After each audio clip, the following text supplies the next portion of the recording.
Thank you, Adam, for everything. This has been amazing. So next up, I had to get my Doge shirt on that Dan just gave me. Dan and I go back to the very earliest of days in the Tea Party days, so like 2009. He was big in the Tea Party in Glendale. I was on the west side of Cincinnati. He has since done, and even before then, done so much in the community, both philanthropic and political. He's a guy that's known everywhere. If you don't know Dan, you're not involved in this stuff. But most recently, AFP put a group of us down at the border. It was almost 2 years ago now. So we actually got to see, I think that's a Trump wall behind us, if I remember right. So that's a Trump wall. It was blazing hot. These walls are a joke. If I had scanned just 100 feet to the right, there was a great big opening. Everybody walked through. It didn't matter. Anyway, so Dan's been in the fight for a long, long time. I'll let him take it from there and talk about his Doge Square.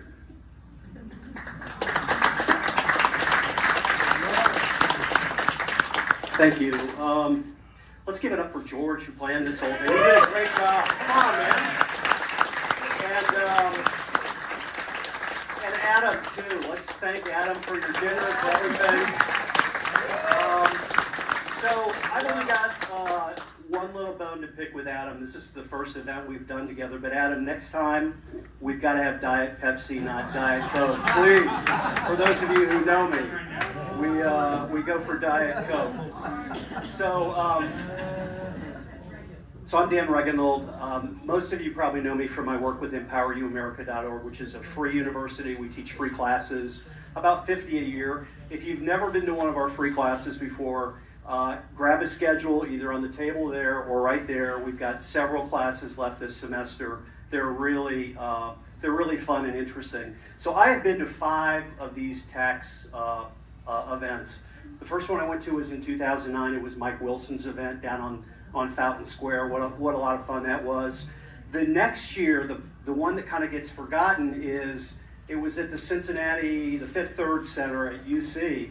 And this was the event Sean Hannity was supposed to be the keynote speaker for. And when Sean was up in the air flying, Fox News called him and said, "We're not going to let you talk in Cincinnati tonight." And he made it to Cincinnati but had to fly right back home. It was a big brouhaha. The next one, George and I created this really cool, this Fiscal thing, we're just kind of possessed by it a little bit. Is that right, George? And we put this rally on down in Fountain Square called We Demand a Balanced Budget, which was an initiative to make our government balance its books. Could you imagine such a thing? And it was cool. We got Steve Shabbat to sponsor it. He put it on the floor of the U.S. House of Representatives, and just like all the good things that go there, it died, and we weren't successful. And then the year after that, 2013, we did an event in my little village of Glendale on the square there, and the late, great, rest in peace, Doc Thompson. Does anybody remember Doc Thompson? He was our speaker that night, and he was great. And it was the next day after that event, all the elders in Glendale got together and decided to throw me and my wife out of town for bringing this ruckus to Glendale. It wasn't quite that bad, but it was bad. And then tonight, so I'm glad to be here. So 2 weeks ago, I was in South Carolina. I had a chance to teach one of my favorite classes. It was a class on Sam Adams, the Revolutionary. And we talked that night about the Boston Tea Party that happened in December 1773, and why the colonists were so enraged by what was going on around them. And, I've got to tell you, I'm looking at many people like Jenny Kilgore, hi Jenny, and people that I've known forever, and there's a lot of spirit of Sam Adams in this room. You guys are a really good-looking group. Give yourself a round of applause. Come on. But it was at the Tea Party. Why were they so incensed? Because in the early 1700s, the colonists started to read the words of John Locke. And John Locke always talked about something called the consent of the governed, and how important it was that you should have a say in your own destiny.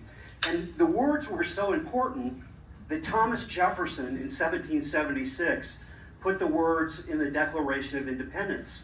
And what he said, Thomas Jefferson, was he said, governments are instituted by able men that derive their just powers from the consent of the governed.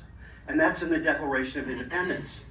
And I guess I just got so, when George and I weren't successful, it just bothered me so much, this path our government's on, spending so much money, that I tried to decide how could I kind of teach people about this situation we're in. So I started teaching classes in 2015 at EmpowerU. The first class I taught I called Is America the Next Greece?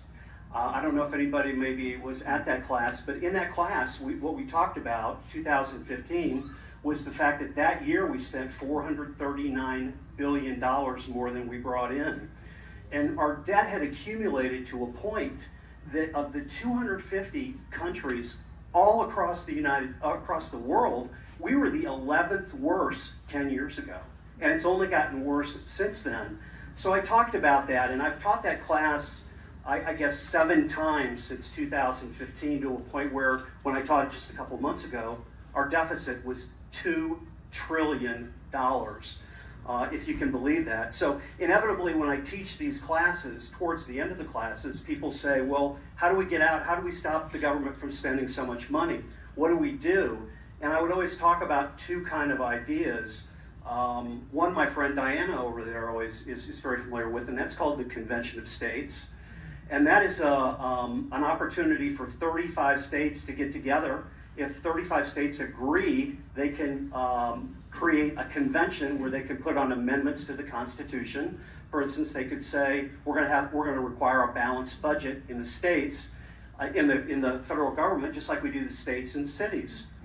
The problem with that approach is that of all the conservatives, about half the conservatives are for it, and about half the conservatives are worried about a runaway convention and they're against it.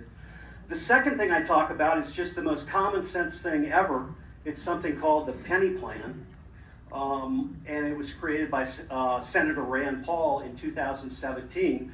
The idea was you take one single penny like this, you spend 1 penny less for 5 years, and in 5 years you've got a balanced budget.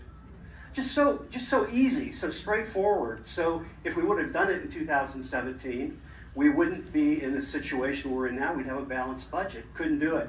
So what happened was, in 2018, all of a sudden it became 2 pennies. And in 2019, it became 3 pennies. And in 2020 and up to last year, to a point where it now takes 6 cents. You'd have to reduce the budget 6 cents every year. And if you did, 5 years from now, you'd have a balanced budget, which would be great. And then I always mention a third thing as a possible way to solve our deficit problem, and that's the idea that somewhere a transformational leader would come around, and or a couple transformational leaders, and they would take this debt and deficit thing on their back, yes, and they would figure out a way to fix it. Yes. And lo and behold, out of the winds comes the smartest, richest man in the United States, Elon Musk. And what Elon Musk reminds us, which we should all know, is that this is our government. And we can change it, and we can constrict it, and we can take it back, and we can do what we need to do to keep us from going off this fiscal cliff that is just around the very corner. And so Elon comes in, and all of a sudden he's cutting out a largesse of big programs, of wasted money, of bureaucratic nonsense, and he's decided he's really going to fix everything for us. And I've got to tell you, I give Elon so much credit, but there's somebody else I give a ton of credit to, and that's Governor candidate Vivek Ramaswamy. Any Vivek fans out there? In my mind, Vivek was the first person to talk about a massive restructuring of the federal government. And in a way, I would have loved to see Vivek run Doge. I really would have loved to have seen what he came up with. But the reason Vivek is going to be such an incredible governor, he's got the ability to take big issues and make them small and get them done. And he'll be a great governor for the state of Ohio. So when I heard about Elon and I heard about Vivek and Doge, I got to tell you, this kind of vision came into my mind, and I don't know if whenever you have problems or things you're working on, if you ever have little ideas of what you should do. And so I went to my wife, Becky, maybe a couple of you know her, and I said, Becky, I've had this vision about Elon and Vivek and Doge, and she looked at me and she said, Dan, I think you need to go to the doctor. No, the vision, what I saw was, as soon as I heard this idea of Doge, the Department of Government Efficiency, I saw 100, 500, 1,000 Ohioans infiltrating every level of government in the state of Ohio, from the city to the county to the state to the school boards, and making them more efficient. I saw a bunch of Dogers from Ohio going to the state and trying to stop this $2.5 billion bond mess. I saw a bunch of Dogers going and making Mike DeWine lose his little $1 million slush fund that he spends on all his little, you like that, Sharice, all his little pet projects. I thought about Hamilton County and getting some Dogers to go to Hamilton County to find out how much money are they spending on equity? How much money are they spending on DEI? And maybe instead of consuming their entire existence with the Bengals, maybe they could consume some of their existence with lowering property taxes. You think so? And then I thought, wow, let's get some Dogers to go into the city of Cincinnati and stop this ridiculous sanctuary city thing. This is the most extreme thing I've ever seen. You don't work with your own government? Are these people crazy or what? And I thought at the same time, maybe we need to go back to civics and teach the city of Cincinnati that one of their core functions is to protect their citizens. Right. So anyway, that's what I saw. And I've done some of this Doge stuff before, and we were able to stop a large sales tax increase in 2008 with the help of people like Michael Patton, who I know is here. We were able to end Ohio's estate tax in 2011. We were able to, in 2014, save $135 million at Music Hall. We were able to stop that, and it was done by a private group after that. And of course, George and I failed on the We Demand a Balanced Budget thing, but you're not always going to be successful. So what I really want to tell you tonight, my title of my talk is Doge Squared. So this is the squared part right here. And what I want to tell you is, the squared part is you. It's all about you. You've got the opportunity to go out into the community and square up Doge. You see, the best way to get the most effectiveness out of Doge isn't just from the federal level, but it's at the federal level and the state level. You need both of them to be totally successful, and that's all about you. So I encourage you, if you have if you and your friend are mad about taxes or something in your area, I encourage you to start a Doge group, go after it, fix it, and stop it. For those of you who are leaders in patriot groups here, like Angie, like George, like others, I encourage you to start a Doge committee in your patriot group. And I encourage you, I just want to let you know, I mean, when we were able to stop the Music Hall levy and saved $135 million, we met, a bunch of us empowered citizens. There were like 10 of us we met in a room. It was one of the most fun things I've ever done. It was so fun figuring out a way to stop bad government. Believe me, there's bad government everywhere, at every street and corner that you guys can stop. So when I had this vision, my vision was a bunch of citizens just like you that would mobilize and take their governments back into their very hands. And that's Doge Squared. Thank you.